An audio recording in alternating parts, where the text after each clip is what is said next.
ಇನ್ನೊಂದು ಕಡೆಗೆ ವಿಐಪಿಗಳಿಗೆ ಆದ್ಯತೆ ಕೊಟ್ಟಿದ್ದೇ ಕುಂಭಮೇಳ ಕಾಲ್ತುಳಿತಕ್ಕೆ ಕಾರಣ ಆಯ್ತಾ?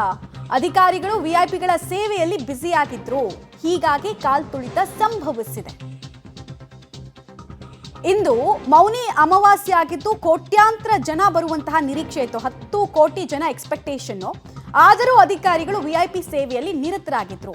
ಮಹಾಮಂಡಲೇಶ್ವರ ಪ್ರೇಮಾನಂದಪುರಿ ಶ್ರೀಗಳು ಈ ವಿಚಾರವನ್ನು ಪ್ರಸ್ತಾಪ ಮಾಡಿ ಕಣ್ಣೀರು ಹಾಕಿದ್ದಾರೆ. ವಿಐಪಿ ಎಂಟ್ರಿ ಎಕ್ಸಿಟ್ ಗೇಟ್ಗಳಲ್ಲಿ ಪೊಲೀಸರನ್ನ ಹೆಚ್ಚಿನ ಸಂಖ್ಯೆಯಲ್ಲಿ ಡಿಪ್ಲಾಯ್ ಮಾಡಿದ್ದು ಕೂಡ ಇತರರಿಗೆ ಅಲ್ಲಿ ಇನ್ಕನ್ವೀನಿಯನ್ಸ್ ಆಗುವಂತಾಯಿತು. ನೋಡಿ, ಈಗ ಒಂದು ದೃಶ್ಯ ನೋಡ್ತಾ ಇದ್ದೀರಾ. ಈ ದೃಶ್ಯ ನೋಡ್ತಾ ಇದ್ದೀರಲ್ಲ ನೀವು, ಒಂದೇ ಸತಿಗೆ ಎಷ್ಟು ಜನ ಅಲ್ಲಿ ನೂಕುನುಗ್ಲ ಮೂಲಕ ಎಂಟ್ರಿ ಆಗ್ತಾ ಇದ್ದಾರೆ ನೋಡಿ. ಬಹಳ ಭಯಾನಕ ದೃಶ್ಯ ಇದು. ಇಂಥದ್ದಾದಾಗಲೇ ಅಲ್ಲಿ ಕಾಲ್ ತುಳಿತಗಳಾಗೋದು. ನೋಡಿ, ಅಲ್ಲಿ ಎಂಟ್ರಿ ಪಾಯಿಂಟಿಗೆ ಬರ್ತಾ ಇದ್ದ ಹಾಗೆ ನುಗ್ತಾರೆ ಒಮ್ಮೆಲೆಗೆ, ಪ್ರವಾಹದಂತೆ ಅಲ್ಲಿ ಜನ ನುಗ್ಗೋದನ್ನು ನೋಡ್ತಾ ಇದ್ದೀರಾ ನೀವು. ಇಂಥ ದೃಶ್ಯಗಳೇ ಅಲ್ಲಿ ಕಾಲ್ ತುಳಿತಕ್ಕೆ ಕಾರಣ ಆಗಿರೋದು. ಇಂಥದ್ದೇ ಸೀನ್ಗಳು ನೋಡಿ. ಅಲ್ಲಿ ಎಕ್ಸಿಟ್ ಗೇಟ್, ಎಂಟ್ರಿ ಗೇಟು ಎಷ್ಟು ಚಿಕ್ಕದಿದೆ.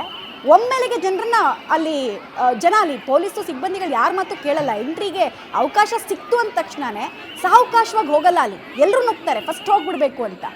ಪರಿಣಾಮ ಏನು? ಕಾಲ್ ತುಳಿತದಂತಹ ಪ್ರಸಂಗಗಳು.